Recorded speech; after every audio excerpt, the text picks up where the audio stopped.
called Kahui Ratana. Thank you. My apologies. My apologies. Let me start again. Rahui Katami. Thank you, Mr. Speaker. Wonderful.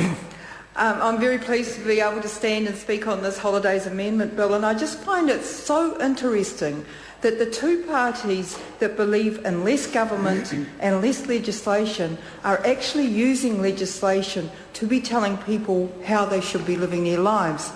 Mr. Speaker, earlier today the Māori Party received an email which told us in no uncertain terms exactly how we needed to vote on this bill.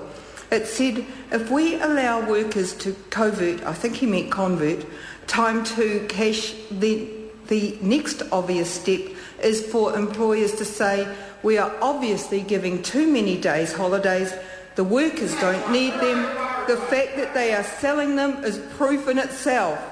It went on to say the people who will sell their holidays are the lowly paid ones and already work the most overtime and who really need the holidays and times with their whānau. The email finished with a in large capital letters, vote no. Well, we as a caucus have had a very passionate and considered discussion of the issues that have been raised by this legislation, and I want to address those issues one by one. First, the bill allows employers and employees to agree to transfer the observance of public holidays to another working day.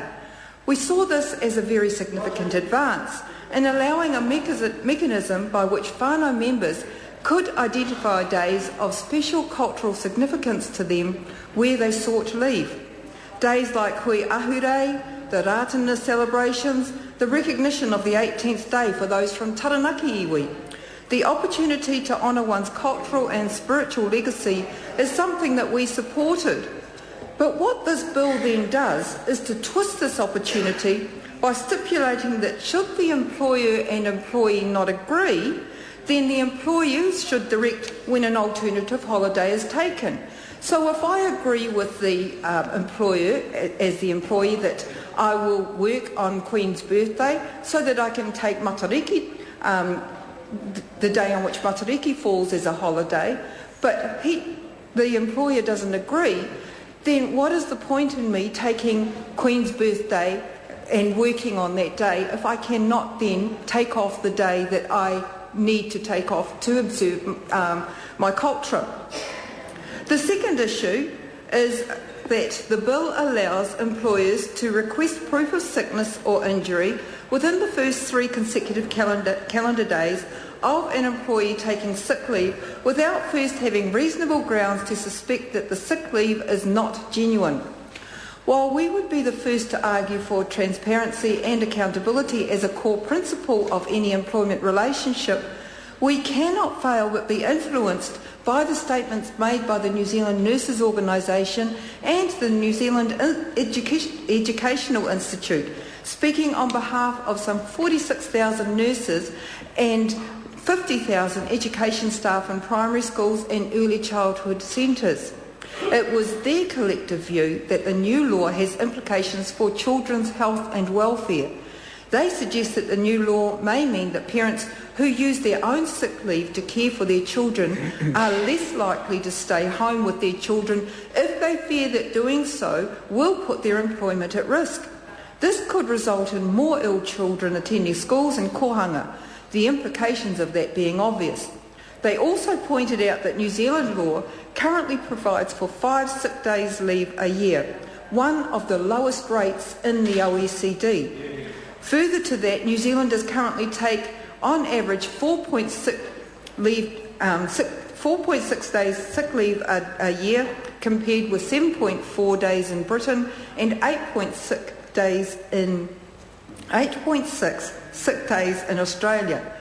So you can take from that either we are a lot more sturdy than in New Zealand than our British and Australian counterparts, or that we drag ourselves to work at varying stages of ill health simply because our leave restrictions are so harsh.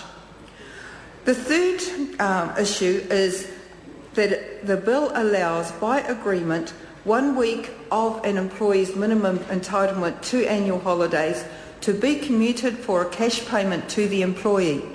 This was a difficult one for us. We know that some of our members are faced by such difficult and compromised financial constraints that the opportunity to cash in their holiday leave might just well be the respite that they need to help ease the grind of everyday poverty. But we cannot reconcile the fact that we firmly believe that every worker has the right to rest and recreation. They have the right not to be working every hour of the day, every day of the week, unlike MPs. They have the right to enjoy being with their whānau. And so we firmly believe it is the right thing to do to support employment legislation which promotes opportunities for employees to be with their families and to benefit from rest. We are also influenced by a view which came forward to the Select Committee, which was that there are no safeguards with this proposal against employers yielding undue pressure on an employee to cash up their leave and sell their holiday away. We did give this bill the benefit of the doubt in previous stages of this legislation, but as I indicated to Mr Mallard, at this third and final reading we are simply faced with too many questions to be able to satisfy our concerns. We believe on balance that this legislation should not be supported, and we therefore will be voting against the bill. Dr.